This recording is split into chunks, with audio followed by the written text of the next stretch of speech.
Carolyn Dube here, and today I'm playing with April's Stencil Club stencils that I designed for over at Stencil Girl Products. I'm using black acrylic paint and a cosmetic sponge, and I am going around the light bulb. I am going to avoid the middle. I just want to do the shape of it. So I'm going to do the base of it and then the edge of the light bulb, but I'm purposely avoiding the center area. I am also going to do something that is completely unusual for me, is I really want to have a lot of white space in this. So that presents a really big challenge to me because usually I'm all smudges and smears, but I don't want to get any smudges or smears anywhere. So what I'm doing to ensure that is I am sandwiching that stencil between two pieces of scrap paper just to pull off any wet paint that might be anywhere so I don't get any accidental smear. So I'm going to add on the large light bulb in a couple more places, kind of a random placement of it to sort of spread on both pages. And going over the crease is a little bit challenging, but if you just hold the stencil close to the paper, it comes down close enough. 2 light bulbs down and no smears. So heading into the third light bulb, really feeling good about this. I'm managing to control any smudges or smears, and with black paint, that's actually a challenge for me. Well, now I want to add some of the medium-sized light bulbs, and to do this, I want some of them to overlap. That's going to give me a sense of depth. So I want to show as one behind the other. Well, I'd like to tell you that I can remember everything, but yeah, I don't. So I am going to put a post-it note. I happen to have these little arrow-shaped things here. I'm going to use that post-it note to mask off the other stencil so you can see the shape of it kind of showing up underneath the medium light bulb. By putting the post-it note there, it's going to guarantee, or as close as I can guarantee, that I am going to stop stenciling where I intend to stop stenciling. So I've got that all in position, and I'm going to come and just do the outside of the light bulb and the base of it, being careful around where I've got the paper as a reminder to me. So when I'm all finished and lifted up, it'll look like one light bulb is behind the other. I've got the larger light bulbs in the front and the smaller light bulbs moving towards the back. And so now I'm just going to continue adding in light bulbs here and there. I want the bigger light bulbs in the front, medium ones in the middle, and the smaller light bulbs in the back, or at least to give the look that they're in the back. So that's kind of giving me an idea as I'm lining these up which one should look like the whole light bulb, which one should be a partial light bulb. If you've read my blog, you know that I'm forever sort of battling white space. I love the look of it, but I have a really hard time leaving it in things that I do. And so I kind of challenged myself today to see if I could leave a whole lot of white space with this, but I felt like if I got smudges and smears, it was going to be hard for me to leave it as white space. So I'm trying to meet this challenge, and I have to say, this whole white space thing is completely out of my comfort zone. As I was doing this, it felt like the fate of all mankind was hanging in the balance as I was doing this, which is absolutely crazy. This is just paper and paint, and the worst thing that happens is I make an oops. And so I had to really remind myself when I felt that pressure to keep from having any little black smudges or smears in places. Yes, I'm trying to keep some white space here, but there's definitely going to be color. And now that I've got the light bulbs stenciled on, now it's time to get ready for the color.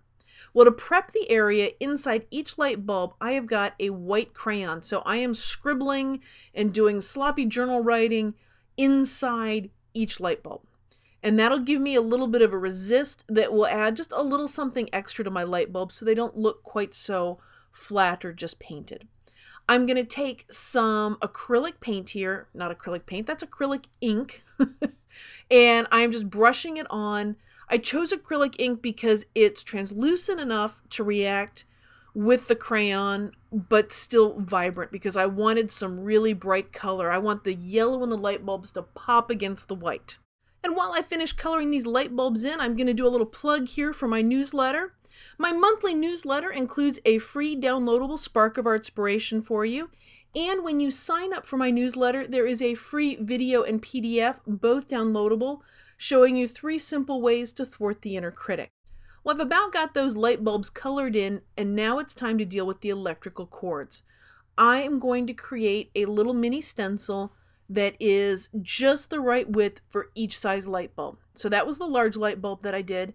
To make these, I am doing a very fancy job of just marking the width of the edge of that light bulb, and that's how wide I want my electrical cord for that light bulb to be.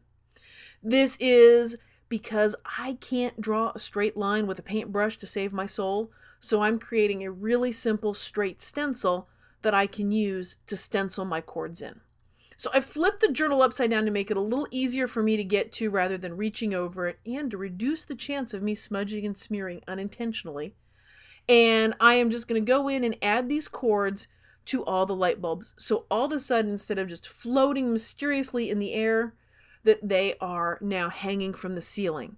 Although I kind of like them this way, looking like they're almost like lamps without a lampshade. Oh, that may be a whole nother art journal page that I do. Well, once I get the cords finished, then I need to deal with the filaments. And I'm going to go back in and just line up the stencil approximately. It doesn't have to be perfect.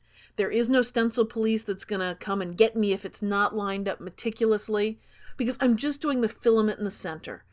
The reason I did these afterwards is that way they did not react as much with the yellow acrylic ink. So I wanted this to be a top layer, which is why I saved it for this point.